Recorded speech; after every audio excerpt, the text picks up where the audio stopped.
So ఏ clarity లేకుండా ఉంటే ఇప్పుడు తను ఒక ప్రొఫెషనల్గా ఒక డాన్స్ మాస్టరు, తన ప్రొఫెషనల్కి ఇది అవుతుంది కదా.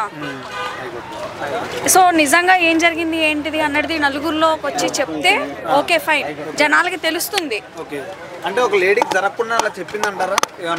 లేదు లేదు, ఆబ్వియస్లీ ఇప్పుడు ఎక్కడన్నా ఏదైనా జరిగితేనే కదా, జరగకుండా అయితే తను చెప్పదు కదా. జరిగింది కాబట్టి నేను చేయలేదు, చేసి కొరియోగ్రాఫర్ వదిలేస్తాను, ఎవరిది నమ్మొచ్చు అంటారు? సో మన నలుగురిలోకి రమ్మనండి, మాట్లాడమనండి, తెలుస్తుంది కదా. ఇప్పుడు నలుగురిలోకి వచ్చి మాట్లాడితేనే ఒక విషయం అనేది దాని మీద క్లారిటీ వస్తుంది, అండ్ తను నిజంగా చేశాడా చేయలేదా అన్నది కూడా తెలుస్తుంది. సో జానీ మాస్టర్ ఈ రేప్ కేసు ఇష్యూ ఏదైతే ఉందో, సో దాని మీద మీ అభిప్రాయం ఏంటి బ్రో? అన్న నిజంగా జానీ మాస్టర్ తప్పు ఉందా లేకపోతే అమ్మాయి తప్పు ఉందా అన్న మన క్లారిటీ లేదు. టు బి ఫ్రాంక్ చెప్పాలంటే సో వాడికి మన న్యాయ వ్యవస్థలు ఉన్నాయి, కోర్టులు ఉన్నాయి, పోలీసులు ఉన్నాయి, వాళ్ళు చూసుకుంటారు. కానీ సో నిజంగా ఇక్కడ జానీ మాస్టర్ తప్పు ఉందని జానీ మాస్టర్ మీద అరవటాలు కానీ, జానీ మాస్టర్ ఉరి తీయటాలు అని అంటారు కానీ, సో మన అమ్మాయి తప్పు చేసిందని అంటారు కానీ, సో మన క్లారిటీ లేదు. టు బి ఫ్రాంక్ చెప్పాలంటే అమ్మాయి మధ్యప్రదేశ్ నుంచి ఒక అమ్మాయి వచ్చిన అసిస్టెంట్ కొరియోగ్రాఫర్ తను. సో రాయదుర్గ్ పోలీస్ స్టేషన్లో తను 323 కేసు చేసింది, 506 కేసు చేసింది, 376 కేసు చేసింది, అత్యాచారము, దోపిడీ, బెదిరించడానికి కేసులు వేసింది. సో నిజంగా అవి ఎంతవరకు నిజాలనే పోలీసు వ్యవస్థ చూసుకుంటే కాబట్టి. సో నిజంగా నేను అక్కడికి వింటున్నాను ఏంటంటే కావాలని మన చూడండి నాకు అనిపించింది అంటే ఒకవేళ జానీ మాస్టర్ తప్పు చేసి ఉంటే నాకు 2 విషయాలు బాగా అనిపించింది. జానీ మాస్టర్ తప్పు చేసిన నాకు ఎందుకు అనిపిస్తుంది అంటే తను తప్పు చేసిందో లేదో తెలియదు. అప్పుడు న్యూస్ వచ్చినప్పుడే జనసేన పార్టీ ఒక నోటీస్ పంపిందన్న, జానీ మాస్టర్ ఇక్కడ నుంచి పార్టీ కార్యక్రమాలకు దూరంగా ఉండాలని నోటీస్ పంపింది. అదొక ఎందుకంటే 2 డేస్ నుంచి ఇంత పెద్ద ఇష్యూ నడుస్తుంది. ఎందుకు జానీ మాస్టర్ అబ్స్కాండ్ అవుతున్నాడు, ఎందుకు భయపడుతున్నాను, ఎందుకు మీడియా ముందుకు రావట్లేదు తను. సో ఇది ఒక సస్పెన్స్ మారిపోయింది అనమాట. సో నిజంగా తను తప్పు చేసి ఉంటే మాత్రం మీడియా ముందుకు వచ్చి చెప్పాలి తప్పు చేసావా లేదా అనేది ఒక క్లారిటీ. ఎందుకంటే నేను నమ్మకం చాలా మంది ఫ్యాన్స్ ఉన్నారు, నేను నమ్మకం చాలా మంది ఉన్నారు కాబట్టి వాళ్ళకు ఒక అవగాహన అన్న నమ్మకం ఉంది. ఇంకోటి అన్న అమ్మాయి విషయం నాకు ఎక్కడ తప్పు అనిపించింది అంటే అమ్మాయి 376 కేసు పెట్టడం కానీ సో అక్కడ వేసిన ఏంటంటే ఎఫ్ఐఆర్ క్లియర్గా చెప్పిందన్న, నన్నే కాదు చాలా మంది అమ్మాయిలను వాడుకుని చెప్తున్నారు. సో అలాంటప్పుడు మన మిగతా అమ్మాయిలు ఎందుకు రావట్లేదు? ఇది ఇప్పుడు కేసు 5 years నుంచి నడుస్తుంది, మరి అప్పుడు ఎందుకు రాలేదు, ఇప్పుడు ఎందుకు వచ్చింది అన్న కేసు అన్నట్టుంది. ఇంకోటి ఏంటంటే క్లియర్గా మెన్షన్ చేసింది జానీ మాస్టర్ వైఫ్ కూడా అమ్మాయిని అంటే ప్రలోభ పెట్టింది.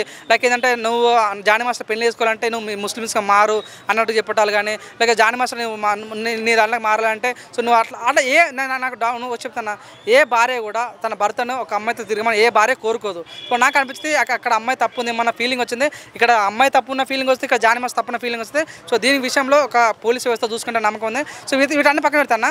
సో చాలా మంది యూట్యూబర్స్ నేను సిన్సియర్ వార్నింగ్ చెప్తాను ఏంటంటే సో పవన్ కళ్యాణ్కి జానీ మాస్టర్ అంటగడతారు. పవన్ కళ్యాణ్ శిష్యుడు జానీ మాస్టర్ రాసలీలలో పవన్ కళ్యాణ్ చేతుల మీదుగా పవన్ కళ్యాణ్ ఆదేశాల మీదుగా జానీ మాస్టర్ చేశారు. అరే ఎవడో ఏదేదో రాస్తారు యూట్యూబ్లో.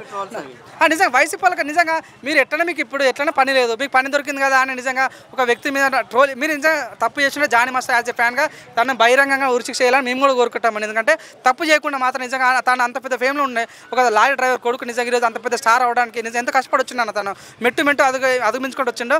ఒకవేళ ఆయన తప్పు చేస్తుంటే నిజంగా తను శిక్ష చేయాలి, తప్పు చేయకుంటే తన పైన పరువు నష్ట కేసు చేయాలని మనస్ఫూర్తి దొరికిన అమ్మాయి పైన నిజంగా పవన్ కళ్యాణ్ సంబంధం లేదు. చాలా మంది అంటారు మెగాస్టార్ మన మెగా ఫ్యామిలీ వస్తే సల్లు ఫ్యామిలీ గొడవ వస్తుంది మధ్యలో. సో అల్లాజుని సపోర్ట్ ఇచ్చి అమ్మాయికి సపోర్ట్ ఇచ్చి నడిపిస్తానంటారు.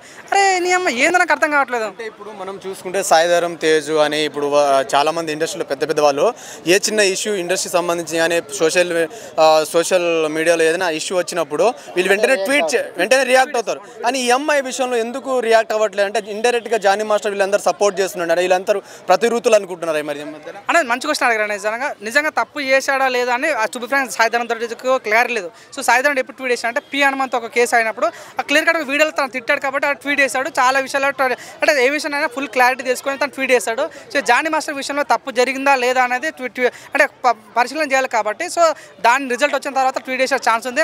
100% నమ్మకం ఉంది. తానే కాదు ఈవెన్ మెగాస్టార్ కానీ రామ్ చరణ్ కానీ అల్లాజున్ కానీ వీళ్ళందరూ ట్వీట్ చేస్తారు. ఎక్కడైతే అన్యాయం జరుగుతుందో 100% వాళ్ళు నిల్చొని వాళ్ళు పోరాడుతున్న నమ్మకం ఉంది. సో నిజంగా ఇప్పటివరకు న్యాయ వ్యవస్థలో ఒక కఠినమైన చర్య తీసుకోవాలని మనస్ఫూర్తి కోరుకుంటున్నాను. ఇప్పుడు చిన్మయ్ కానీ ఒక ఆమె పూర్ణ కపూర్ వీళ్ళు వచ్చారు కదా సపోర్ట్గా, దానిపై ఏమంటారు అన్న? చూడన్న పూర్ణ కపూర్ ఇప్పుడే కాదు పవన్ కళ్యాణ్ మీద కూడా ట్వీట్ చేసింది, త్రివిక్రమ్ మీద ట్వీట్ చేసింది. మరి ఇప్పటి వరకు ఆ కేసులు ఏమైనా ట్వీట్లో కూడా త్రివిక్రమాన్ని బయటకు లాగాలంటుంది కదా. నిజంగా ఏమైంది నిజంగా సో నేను చెప్తున్నా నువ్వు నిజాయితీగా ఉండి నిజంగా జానీ మాస్టర్ తప్పేసి అంటే ట్వీట్ చేయడం ఓకే నేను యాక్సెప్ట్ చేస్తాను. కావాలని జానీ మాస్టర్ మీద బురదలటాలు కానీ పవన్ కళ్యాణ్ మీద బురదలటాలు కానీ త్రివిక్రమ్ మీద బురదలటాలు వేస్తే మాత్రం ఆ సొంత లాభాల కోసం ట్వీట్ చేయడం అనేది మంచి పద్ధతి కాదు. సో నిజాలు తెలుసుకొని ట్వీట్ చేయాలని మనస్ఫూర్తి కోరుకుంటున్నాను. ఒకటే చెప్పాలనుకుంటున్నా. ఫైనల్గా జానీ మాస్టర్ కెరీర్ ఎలా ఉండబోతుంది అంటే తర్వాత తప్పు చేసింటే మాత్రం జానీ మాస్టర్కి నిజంగా తెలుగు ఇండస్ట్రీ నుంచి నాట్ ఓన్లీ తెలుగు అంటే మన ఫిలిం ఇండస్ట్రీ బహిష్కరించాలి, తనకి ఇంకొక లైఫ్ ఉండదు, అమ్మాయిలు మన నిజంగా వాడుకోవాలని. నిజంగా అమ్మాయిలు పాపం ఊరు నుంచి నిజంగా బస్తా బ్యాగ్ వేసుకొని పట్టణంకి వచ్చి ఏదో సాధిద్దామని వస్తే నిజంగా వాళ్ళపైన కాస్టింగ్ కోచ్ మీద ఎన్నో ఇటువంటి ఇబ్బందులు గురవుతున్నారు.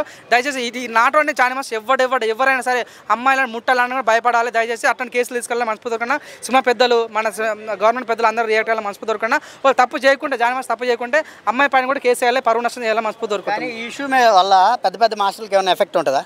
100% నిజంగా మీ క్వశ్చన్ కన్నా నేను కాదు, ఈ టైంలో రాకేష్ మాస్టర్ ఉంటే మంచి జవాబు ఇచ్చేవాడు. ఒకప్పుడు రాకేష్ మాస్టర్ చెప్పాడు అనమాట, నేను ఒకసారి నేను షూటింగ్ వెళ్తే అమ్మాయిలు ఏడు ఉంటారో అబ్బాయిలు ఏంటారో చెప్పాను రాకేష్ మాస్టర్ చెప్పాడు. నిజంగా రాకేష్ మాస్టర్ అద్దె లేడు. కానీ సో నిజమైతే ఇప్పుడైతే కొన్ని నడుస్తున్నాయి, కాస్టింగ్ కోచ్ అక్కడక్కడ నడుస్తున్నాయి. వాటి అన్నిటి అంతరించాలి. నిజం వాటి అన్ని మన పసిగట్టాలని మనస్ఫూర్తి కోరుకుంటున్నాను. డాన్సర్లకు బాగా ఇబ్బంది అవుతుంది అంటారా నెక్స్ట్?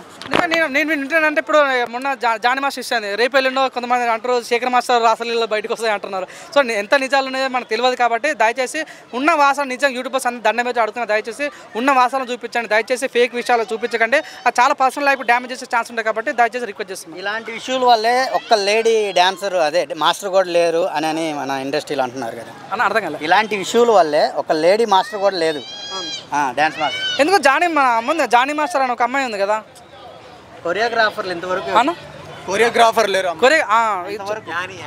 యానీ మాస్టర్ అని మాస్టర్ కూడా తొక్కేశారు. తొక్కడ చూడండి, నాకు క్యాస్టింగ్ కోచ్ ఉందా లేదా అనేది నిజంగా అక్కడ వెళ్ళి మనకు తెలుస్తుంది. కాబట్టి నాకైతే నమ్మకం ఉంది క్యాస్టింగ్ కోచ్ అయితే ఉంది, వాటిని అరికట్టాలి. సో మీరు అన్నట్టుగా చాలా మంది అమ్మాయిలు రావట్లేదు అన్న, సినిమా ఇండస్ట్రీ రావాలంటే భయపడతారు అన్న. సో నిజంగా ఈ క్యాస్టింగ్ కోచ్ అంతరించాలి అని మనస్ఫూర్తి కోరుకుంటున్నాను నేను కూడా. ఇలాంటి ఇష్యూస్ వల్లే సాయి పల్లవి కూడా హీరోయిన్గా మారడానికి ఒక కారణం అని అంటున్నారు. కరెక్టే కదన్న. మరి ఇప్పుడు ఒక ఫీల్డ్లోకి పోతుంటే అక్కడ తొక్కేస్తారు. అట్లాంటప్పుడు డిలే చేసింది తనకు కూడా ఇట్లాంటి ఎదుర్కొన్నాను, అక్కడక్కడ మనం విన్నాము, చాలా ఇట్లాంటి విషయాలు చూసాము. కాబట్టి సో అట్లాంటి వాళ్ళు ఎదిగినప్పుడు 100% వాటిని అరికట్టాలి. ఇప్పుడు సాయి పల్లవి అంత పెద్ద ఫేమస్ అయ్యి కాబట్టి సో తన గురించి మాట్లాడడం చాలా బాగా అనిపించింది. 100% ఇలాంటి ఎదురైన కనుకే తను డాన్స్ మాస్టర్ అవ్వాలనుకున్నది హీరోయిన్గా మారిపోయింది అంటారు. కరెక్టే కదన్నా. వాళ్ళు అనుకున్న డెస్టినీ రీచ్ కానప్పుడు వాళ్ళు వేరే డెస్టినీకి మారిపోతారు. సో నిజంగా డెస్టినీ అడ్డుకుంటుంది ఎవరో వాళ్ళ స్వార్థం కోసం అవకాశం ఇస్తామని పిలిపించుకొని వాళ్ళ అవసరాలు తీర్చుకొని వాళ్ళ అమ్మాయిలు వాడుకునే వాళ్ళని 100% శిక్షిస్తే తప్ప ఇట్లాంటి డెస్టినీ రీచ్ కావాలేమని నమ్మకం నాకు ఉంది. దయచేసి వాళ్ళంటే వాళ్ళని చీడ పురుగులను పసిగట్టి వాళ్ళని బయటికి దూరవాలని కోరుకుంటాను.